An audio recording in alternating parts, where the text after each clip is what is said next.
Parlamentares vão a Brasília para encontro com o presidente Michel Temer. Comissão da Alerj fará denúncia ao MP sobre descumprimento do Estatuto dos Guardas Municipais. O Jornal da Alerj começa agora.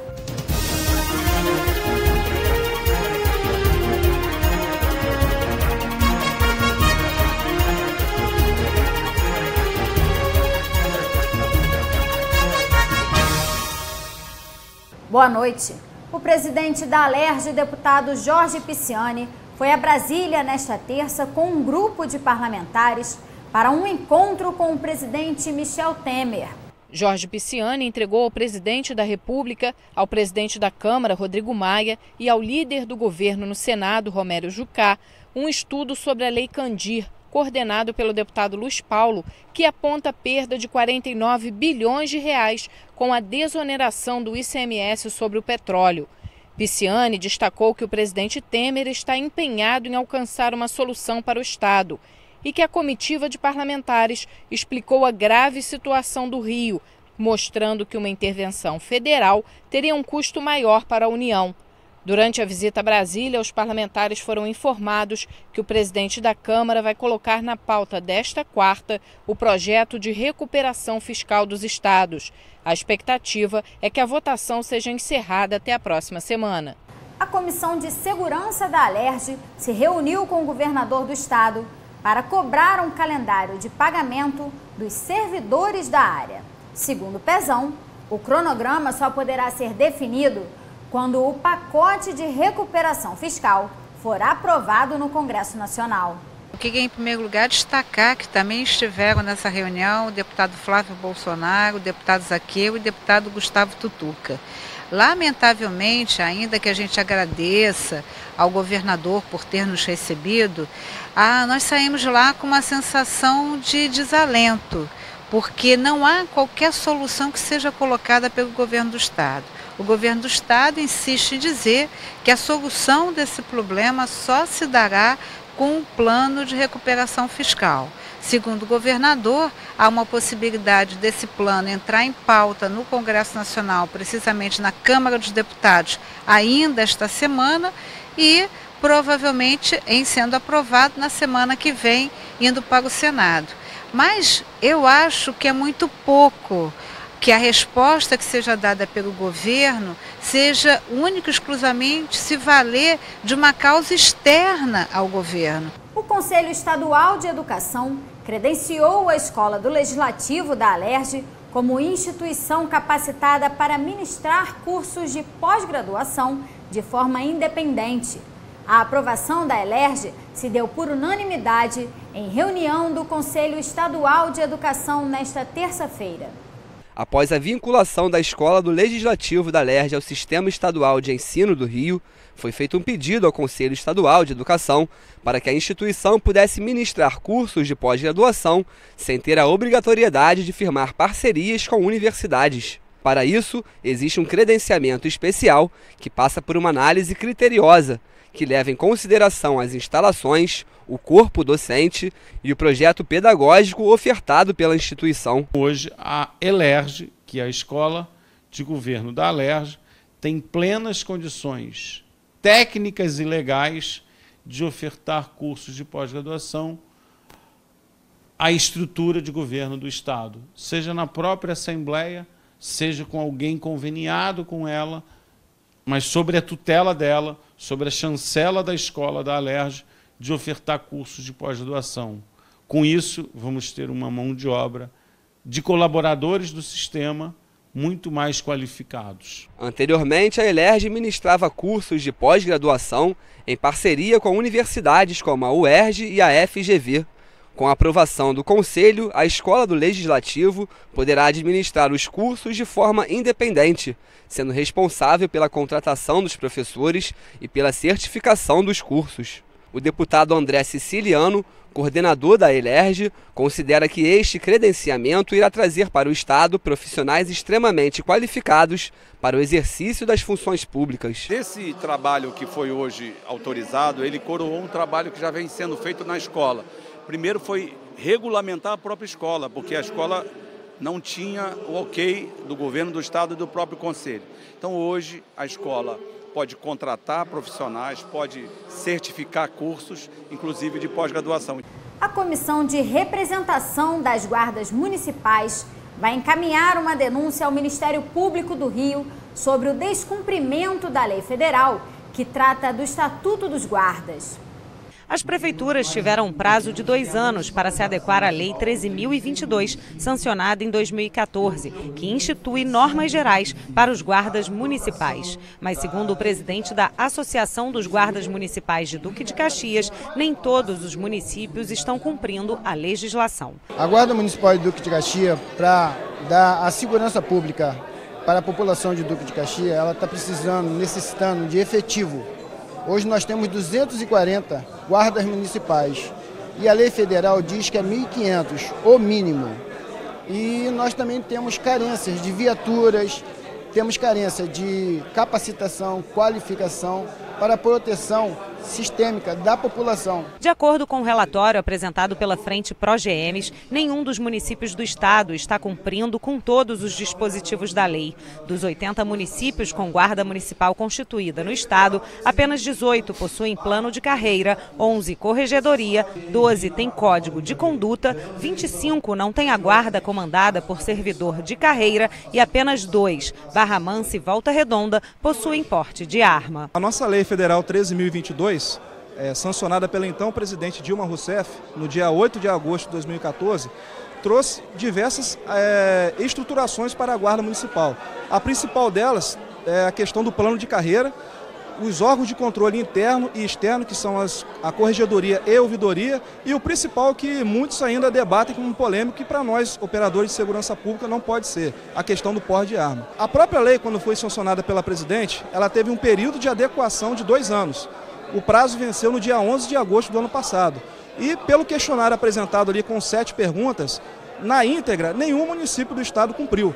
Uns mais, outros menos, mas precisamos avançar na totalidade. O deputado Bruno Dauaire, presidente da Comissão de Representação das Guardas Municipais da Alerj, disse que vai encaminhar as denúncias ao Ministério Público do Rio para que a lei seja cumprida. A gente tira daqui um encaminhamento importante, que é ir até o Ministério Público, ao Procurador-Geral de Justiça, para que a gente possa passar as infrações à legislação federal que tem ocorrido em mais de 20 municípios do estado. Então é importante que a gente tire essa ação a partir da semana que vem, porque a legislação é clara. Aquele prefeito que não cumprir a legislação federal, ele está incorrendo em ato de improbidade administrativa. E isso não é bom para o servidor da guarda e nem para o prefeito. A conclusão aqui da audiência pública que tivemos hoje foi tão somente avançarmos nessa esfera política, sim. Nós precisamos ter esse encontro com a Procuradoria-Geral, precisamos ter esse encontro com o Ministro da Justiça, mostrar para eles que a Lei Federal 13.022 aqui no estado do Rio de Janeiro não está sendo cumprida pelos prefeitos,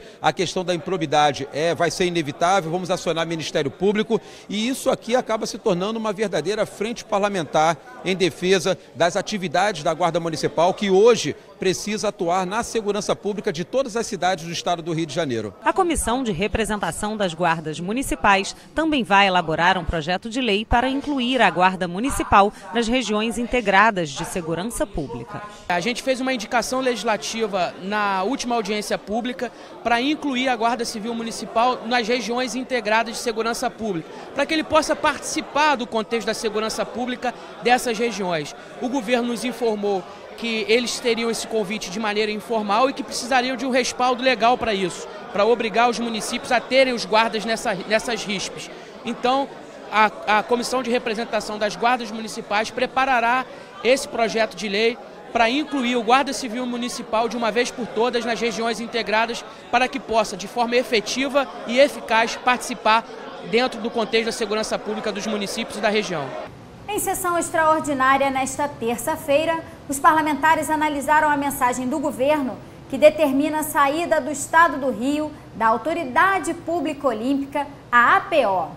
O consórcio público, formado pelo município, o Estado e a União, foi criado em razão dos Jogos Olímpicos e Paralímpicos de 2016. Com o fim do evento, são encerradas as responsabilidades do Estado com a APO e os demais consorciados. O texto foi aprovado e segue para a sanção do governador. Após a aprovação do texto original, os parlamentares questionaram sobre a possibilidade de o governo assumir dívidas da APO. Os líderes partidários vão elaborar um projeto de lei para garantir que o Estado não assuma nenhum débito deixado pela Autoridade Pública Olímpica. A votação da proposta está prevista para quinta-feira. A grande preocupação com esse projeto é o artigo 2º, que ali dá uma abertura de virem com dívidas pretéritas para que o Estado seja parceiro no pagamento. E ninguém sabe o montante dessas dívidas. Se fala até em 40 bilhões. Então nós vamos preparar um projeto de lei comum, bancada do PSDB, do PSOL, do PT, do PDT, que já querem participar, dizendo o seguinte, que nós não vamos reconhecer dívida pretérita nenhuma. E caso o governador, o secretário de Fazenda ou quem de direito assine o reconhecimento de alguma dívida, estarão cometendo o crime de responsabilidade. E que também é necessário que a parte do Estado nos Jogos Olímpicos sofra uma auditoria através do Tribunal de Contas do Estado. Também foi discutido o projeto do deputado Zaqueu Teixeira, que pretende oferecer incentivo ao conhecimento tecnológico e à atividade inventiva. O texto propõe premiações e incentivos financeiros para pesquisadores do Estado envolvidos em tecnologias inovadoras. A matéria segue para análise do governador. A gente pretende que essas iniciativas possam ser reconhecidas, possam ser premiadas, e que você consiga, de fato, estimular a criatividade. Por isso, nós apresentamos esse projeto e hoje foi aprovado em segunda discussão. Esperamos que o governador faça a sanção da lei da forma integral. E o Estado do Rio pode ter um programa para incentivar a doação de tecido músculo-esquelético chamado Programa de Doação de Ossos. O projeto das deputadas Zeidan, Ana Paula Rechuan e da ex-deputada Tânia Rodrigues pretende estimular a doação de ossos, já que faltam doadores para o crescente número de pessoas que estão na fila de espera para transplante. O projeto foi aprovado. Um fêmur, ele pode ser utilizado em qualquer outro lugar do corpo. Então, o osso de uma pessoa, de um cadáver, ele pode beneficiar a cerca de 30 pessoas. E ele não beneficia só as pessoas com câncer, ele pode estar beneficiando também aquelas pessoas com prótese, porque as próteses artificiais, elas têm uma validade que é de 20 anos. E quando você tem uma prótese natural, que seja do próprio corpo, do ser humano, ela não tem esse problema. O que nós queremos com esse projeto é divulgar que existe essa questão do transplante de ossos, que pode ser usado não só para as pessoas com câncer, mas para as pessoas que necessitem de prótese, que hoje é uma demanda enorme no nosso país. Na sessão ordinária, os parlamentares analisaram um projeto que altera o Estatuto da Polícia Militar. A proposta muda o artigo que trata dos critérios de transferência do oficial para reserva remunerada. O deputado licenciado Jair Bittencourt quer incluir os comandantes de operação especial, policiamento especializado, polícia ambiental e da Coordenadoria de Polícia Pacificadora no inciso que dispensa o cumprimento dessas regras. Já estão dispensados, por exemplo, os comandantes que ocupam cargos como secretário de Segurança, de Policiamento de Área, chefe do Estado-Maior-Geral da PM, entre outros. O novo texto foi aprovado e segue para a sanção ou veto do governador. Também na pauta, projeto da deputada enfermeira Rejane, que cria políticas públicas de inclusão de pessoas com deficiência no mercado de trabalho. A ideia é que o Estado faça parcerias com instituições do Sistema S para garantir cursos profissionalizantes. A matéria recebeu 2 emendas e retornou às comissões. Já a deputada Márcia Giovanni quer criar um cadastro de médicos especialistas no Estado. O objetivo é que a população possa acompanhar as datas e horários de plantão de cada especialista em cada unidade. A proposta foi aprovada em segunda discussão. Esse projeto que passou hoje em segunda discussão, que vai agora para a sanção do governador, vai ajudar muito a população e também a Secretaria de Saúde, porque além da gente saber o número de especialidades médicas, as especialidades médicas. Nós vamos saber também aonde elas estão localizadas e aonde nós temos a deficiência desses profissionais. Os servidores poderão optar pelo pagamento parcelado do IPVA enquanto o Estado estiver em estado de calamidade pública. O pagamento poderá ser feito em 10 parcelas. O motorista também estará dispensado da necessidade da quitação do imposto para realizar a vistoria anual do veículo. O projeto dos deputados Anderson Nogueira, Flávio Serafini e Zito segue para a sanção do governador. Mostra que o parlamento está atento, em alerta e ao lado dos servidores públicos. A opção de poder parcelar em até 10 vezes é mais importante do que isso. É desobrigar a quitação completa do IPVA para a realização de vistoria. Imagine você que se o servidor com seu carro, que é usado para ir para o trabalho, ele é apreendido numa blitz por não ter feito a vistoria, porque não quitou o IPVA, vai ter que pagar juros, multas, vai ter que pagar estadia do carro no estacionamento público. Então a gente impede isso e se antecipa a um provável problema que acontecerá daqui a alguns meses. Ainda na pauta, projeto do deputado Carlos Mink, que pode facilitar a vida de quem compra carros seminovos. A ideia é que os carros que possuírem computador de bordo sejam escaneados no momento da revenda.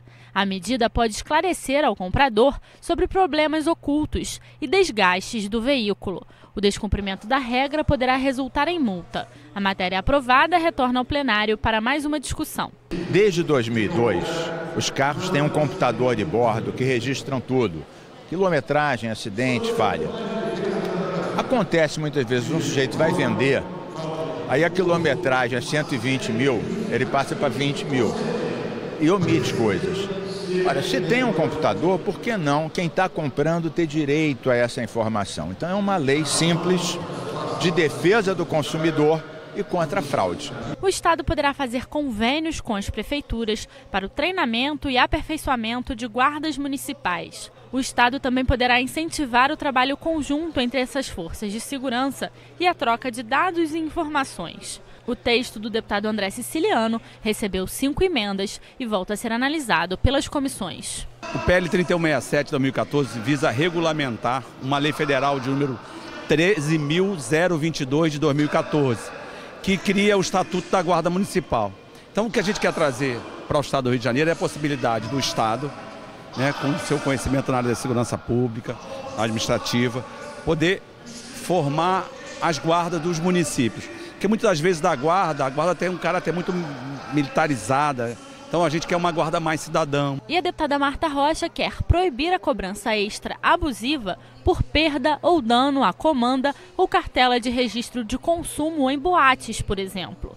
O texto determina ainda que o valor cobrado não poderá ser superior ao valor do ingresso ou a meio quilo do alimento consumido. O descumprimento da regra poderá resultar em multa. A proposta recebeu uma emenda. O que a gente verifica é que o estabelecimento, por autodeterminação, estabelece lá uma punição para o consumidor que perde ou tem ali no momento da sua refeição um dano que impede visualizar o valor que ele consumiu. Então, na verdade, o que a gente quer estabelecer é um parâmetro, E nesse parâmetro, estabelecer que esse pagamento não ultrapasse mais de 50% do valor do quilo. As escolas públicas podem passar a ter um programa de prática de educação física adaptada.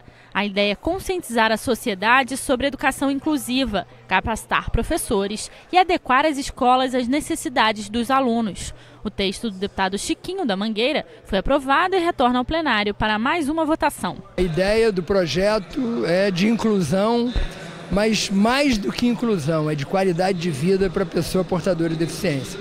De preferência, sempre acompanhado por um profissional de educação física que é a pessoa habilitada para poder desenvolver qualquer tipo de trabalho psicomotor com qualquer pessoa que tenha a necessidade do desenvolvimento desse projeto de psicomotoricidade.